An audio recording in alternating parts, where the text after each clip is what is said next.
Hello everybody, welcome to Gilbert White's garden in Selborne in Hampshire. We're giving you a week's worth of quotes from the 18th century. We're taking them from Gilbert White's garden calendar, which was the very detailed gardening notes that he kept while he was gardening here in the 1750s and 1760s. The first quote I'm going to give you is from April the 27th, 1762, when he wrote,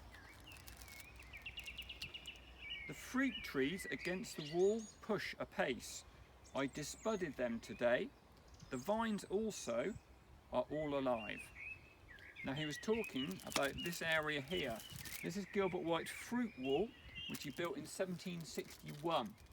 We know this because he wrote it in the garden calendar, and he also put a plaque on the wall with his initials, GW, and the year 1761. He knew that a south-facing wall like this would trap the heat of the sun and would enable him to grow fruit trees like apricots and nectarines. So what he was talking about in that quote was doing some maintenance on the fruit trees along the fruit wall, and he was also talking about the vines that he grew here in the garden in the 1760s.